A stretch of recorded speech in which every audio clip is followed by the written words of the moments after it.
Hello everyone, আজকে আমরা আছি পাবনা মানসিক হাসপাতালে। হ্যাঁ, আপনারা দেখতে পাচ্ছেন এটি হচ্ছে হাসপাতালের প্রথম গেট। দেশের বিভিন্ন জেলা থেকে মানুষ এইখানে আসে সুস্থ হওয়ার জন্য। এই মানসিক হাসপাতালের জন্য পাবনার নামটা অনেক বিখ্যাত, আমরা সবাই জানি। যাই হোক, আমরা এখন যাব হাসপাতালটা কেমন আসলে ওইটা দেখতে। আমরা চলে আসলাম হাসপাতালের সামনে। আপনারা দেখতে পাচ্ছেন এই হচ্ছে হাসপাতালের গেটের প্রথম অংশ। এই যে মানসিক হাসপাতাল পাবনা লেখা। আসলে পরিবেশটা অনেক সুন্দর এবং মনোরম। আমরা দেখতে পাচ্ছিলাম বর্তমানে এদিকে মহিলারা থাকে, মহিলা ইউনিট, এদিকে যাওয়া নিষেধ। দেখতে পাচ্ছেন যে কতগুলো পাগল নিয়ে আসছে নতুন করে। আমরা দেখতে পাচ্ছি এই এক পাগল আবার গানও গায়, এটাও দেখা যায়।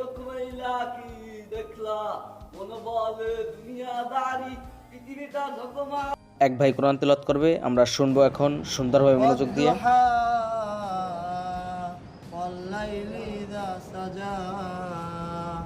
ما ودعك ربك وما قلى وللآخرة خير لك من الأولى ولسوف يعطيك ربك এই পাগল আইছে গান বলতে, আমরা একটু গান শুনবো।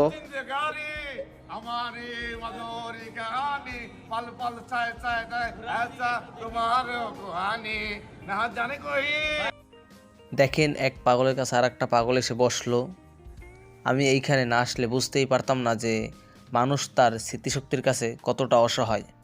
একবার স্মৃতিশক্তি হারিয়ে গেলে মানুষ এই পাগলে পরিণত হয়। এইখানে ডাক্তাররা কিভাবে সুস্থ থাকে এই পাগলদের চিকিৎসা করাতে গিয়ে। এই আর একটা পাগল চাই, দেখেন নাক মুখে কালি দিয়া কি করছে, নাক মুখ খালাইছে কালা বানাইয়া।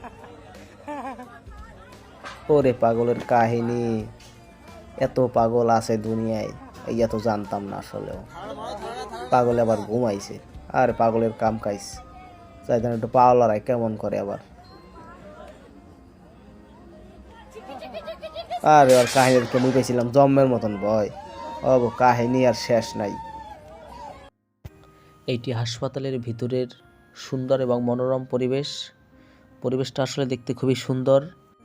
নিজের কাছে খুবই খারাপ লাগলো পাগলদের এরকম অবস্থা দেখে, কিন্তু মানুষ তার স্মৃতিশক্তির কাছে কতটা অসহায় এখানে না আসলে বুঝতে পারতাম না।